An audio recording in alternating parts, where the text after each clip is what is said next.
Y ahora vamos a seguir con la coordinación, con la moderación del doctor Osvaldo Salaverry, miembro de la Junta Directiva de la Academia Nacional de Medicina, miembro del Comité Editor de la revista Medicina Experimental y Salud Pública y miembro del Rectorado de San Marcos en la Dirección de Biblioteca y Publicaciones. Así que dejamos al doctor Osvaldo Salaverry para continuar con la moderación de la sesión. Gracias. Bueno, primero agradecemos la presentación del tema a cargo del doctor Martín Yagui, que ha sido el editor invitado de este simposio de la Revista Peruana de Medicina Experimental y Salud Pública. Les recuerdo también que las presentaciones continuarán con el orden indicado y que si tienen preguntas las reserven, porque al final de todas las exposiciones tendremos oportunidad de hacérselas llegar a los expositores. El siguiente expositor es el doctor Alfredo Guillén Oneglio, quien es miembro también del comité editor de la revista Peruana de Medicina Experimental y Salud Pública y ha sido el coordinador por parte de la revista de este simposio. Doctor. Buenas noches. Yo voy a presentarles la revista y les voy a decir por qué pensamos en hacer este número. Esto estaba ya desde hace bastante tiempo en agenda. Nos hemos demorado más de un año en lograr que se publicara esto y que entrara en la cola de publicaciones. Y pensamos, a pesar de que ha habido muchas reuniones sobre resistencia, de que la revista del Instituto tiene una posición especial, una posición de dar políticas, de sugerir, hacer cosas y de repente nos pueden hacer caso. A veces no sucede, pero de repente pueden de alguna manera mover a la gente, mover a los políticos a que puedan hacer algo, mover a los profesionales de la salud, ¿no? Entonces ese es el número que ustedes tienen. Lo que dijo Martín Yagui, la resistencia a los antimicrobianos es un problema y una amenaza. Y lo que estamos dedicando este número a la resistencia con la finalidad de resaltar este problema, hacerlo visible para los tomadores de decisiones y contribuir en la concientización de la comunidad sanitaria nacional. Porque tenemos resistencia, todos vemos resistencia, pero estaremos haciendo lo suficiente frente a este problema. Nos está amenazando nuestras vidas, está amenazando lo que nosotros hacemos como médicos, como profesionales de la salud, pero hay más cosas. Hay otros puntos que hay que ver, porque la resistencia no solamente es un punto, no es solamente el hospital y el médico en el cual intervienen, pero es interesante, por ejemplo, la ecología del hospital. Se ha visto que en hospitales nuevos, a los pocos días de haberse inaugurado, empiezan a aparecer cepas resistentes. Empieza a aparecer Acinetobacter, no Acinetobacter el común, sino el multiresistente. Empieza a aparecer pseudomonas en las áreas húmedas que vamos a encontrar. Y los pacientes rápidamente también empiezan a adquirir esas bacterias.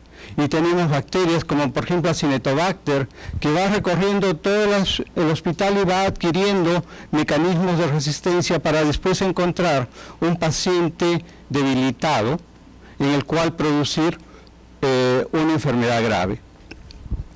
Pero muchas veces somos nosotros los que al final somos aparentemente responsables, pero este es un problema más complejo. Ya vimos que cuando salieron los primeros antibióticos con el trabajo de Florey y Chain de la penicilina, habían bacterias que eran resistentes, pero muy poco tiempo después empezaron a aparecer Staphylococcus aureus resistentes a la penicilina. ¿Y qué cosa hicimos nosotros? Sacar otros nuevos antibióticos, oxacilina, meticilina, para tratar eso.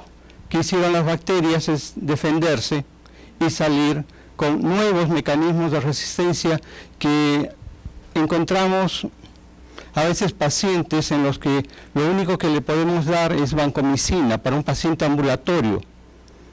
Y dar vancomicina en un paciente ambulatorio es bien difícil, o dar carbapenems para tratar infecciones urinarias que son resistentes a casi todo, ¿no?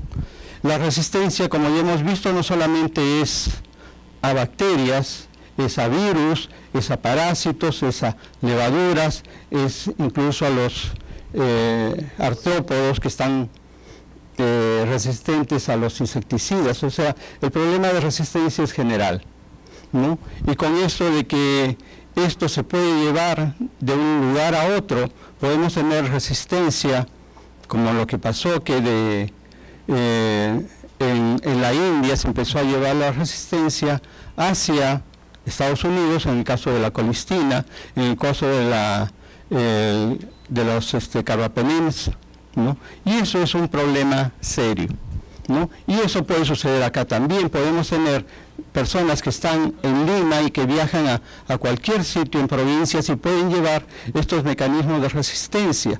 Tenemos hospitales en los cuales, por ejemplo, Hospital Grande, que tienen en pacientes hospitalizados un 70-80% de BRES en la Escherichia coli, que son niveles muy altos, muy altos, incluso para otros países en América Latina, ¿no?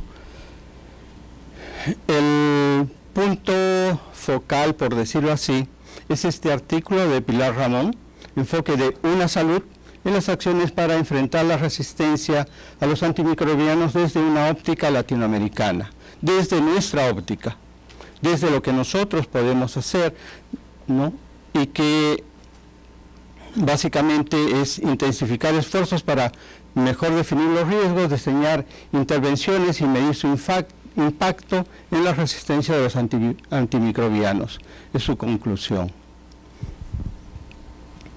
¿no?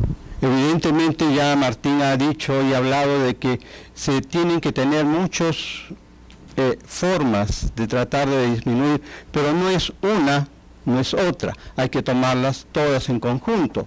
Prevenir la diseminación, ver lo de la administración de los antibióticos y la reducción del uso, ¿no? El uso apropiado en humanos, animales y en el medio ambiente, ¿no? No se sabe por qué, pero utilizar antibióticos en aves hacen que las aves engorden. Entonces no curan ninguna enfermedad de las aves, simplemente se las dan para que engorden. Y ese es un problema que no vamos a poderlo controlar fácilmente, porque ellos saben que con eso van a tener vacas más gordas, pollos más gordos, ¿no? Van a tener menos problemas, no van a hacer tantas medidas de control, porque están dándole ya antibióticos a sus animales, pero esto causa problemas. En Alemania, en Europa, se está utilizando colistina para los animales y eso está produciendo resistencia a la colistina. Y uno de los artículos que, por ejemplo, se nos ha quedado en el tintero de la revista es un artículo sobre la presencia de resistencia a la colistina por el gen MSR1, ¿no? En Escherichia coli, en un establecimiento de salud acá en el Perú. Ya lo tenemos, ya tenemos resistencia, tenemos Nueva Delhi, tenemos KPC, tenemos de todo. O sea, estamos, como dice, a la altura de los mejores países del mundo, ¿no? Evidentemente tenemos medidas fáciles de hacer para evitar la diseminación de los microorganismos, que es simplemente el lavado de manos. Es la medida más efectiva, pero a veces mal hecha, y si está mal hecha, no sirve. Entonces es algo que tenemos que ver. No solamente deben saber lavarse las manos, sino tenemos que ver que se laven las manos con la frecuencia adecuada, que siempre ese es el problema. Vemos que todos saben lavarse las manos, pero solamente 20 o 30% del personal se lava las manos cuando debe lavarse las manos. Y ese es un problema que tenemos que ver con educación, que estaba también hablando Martín, ¿no? La vigilancia, tener sistemas de vigilancia, y ahí el Instituto Nacional de Salud cumple un rol muy importante de hacer esto, pero no solamente es a unas instituciones, tenemos que tener eso en forma más amplia y publicarlo, saber qué hay, y sobre eso vamos a ir algo. Los programas de gestión de antibióticos, el Antibiotic Stewardship, que funciona.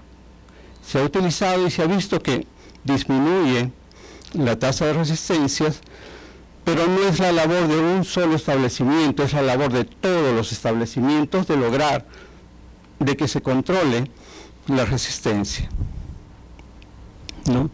Y tuberculosis ya hemos visto, ya he hablado bastante, ¿no? Hay el artículo de Peter, ¿no? Donde finalmente dice, debe haber una voluntad política, debe disminuirse la pobreza, debe hacerse un mejor diagnóstico, debe hacerse un mejor tratamiento y tratar de buscar una vacuna que sea eficaz. Y con eso de repente, en este momento que estamos tratando de disminuir, pero por otro lado están aumentando las MDRs y las XDR, ¿no? De repente vamos a tener problemas en el control de la tuberculosis. Otro de los artículos del grupo de Susana Zurita, ¿no? Que nos está hablando de la resistencia a Candida albicans en muestras de infecciones sistémicas. No es lo mismo una infección vaginal que una infección sistémica, porque esta infección sistémica va a matar al paciente si es que no le damos el tratamiento. Y por otro lado tenemos tratamientos que son bastante caros, ¿no? Que tenemos que utilizarlos de manera racional, porque si no agotamos también nuestros recursos. Entonces este artículo, ¿no?, presenta información sobre eso que más adelante va a ser desarrollado. Y felicito también al grupo porque ha sacado no uno sino 2 manuales de apoyo al laboratorio para hacer el diagnóstico, un manual de procedimientos técnicos y un atlas de diagnóstico micológico que son importantes para el trabajo de laboratorio, ¿no? Y las otras publicaciones que tenemos en la revista, factores de riesgo para bacteriemia por enterobacterias BLE, ¿no?, en un hospital público, la sensibilidad de la fosfomicina, que es un antibiótico para el tratamiento de Escherichia coli, BLES, ¿no?, y que se puede tomar por vía oral, ¿no?, y eso puede facilitar, ¿no?, resistencia al ganciclovir en enfermedad por citomegalovirus, y estamos hablando de resistencia en virus, y cartas al editor sobre resistencia en Neisseria gonorrea. Si nosotros nos damos cuenta, hay muy pocos hospitales que pueden hacer este diagnóstico de Neisseria gonorrea, en el sentido de que se puede ver una lámina, pero lograr el cultivo es difícil y lograr el antibiograma es mucho más difícil, por lo tanto la información de resistencia es poca. Por lo tanto necesitamos estos tipos de artículos, resistencia a fluorquinolonas en Campylobacter, que produce diarrea, ¿no? Y corrientemente el tratamiento en Campylobacter es eritromicina o ciprofloxacina. Y el último artículo es el uso de plantas medicinales para el control de algunas enfermedades, y eso también es un rubro tremendo que tenemos para investigar, ¿no? Porque las plantas se van a utilizar cuando de repente no tenemos otras cosas, cuando en algunos sitios no hay acceso, entonces ellos utilizan algunas plantas y tenemos que conocerlas, y de repente por ahí podemos encontrar algún elemento, algún producto que pueda ser útil y que se pueda desarrollar y se pueda difundir. Entonces este tipo de actividad es lo que está haciendo la revista del instituto, no solamente en este artículo, sino en este volumen, sino en otros también. Y finalmente es adaptarse o morir, pero esto no lo dicen los pacientes, esto lo dicen las bacterias, y las bacterias dicen o nos adaptamos a lo que están utilizando ellos o morimos. Entonces lo que hacen es adaptarse y adaptarse muy bien. Y nosotros tenemos que luchar con esto para lograr de repente mejorar nuestra salud. Gracias.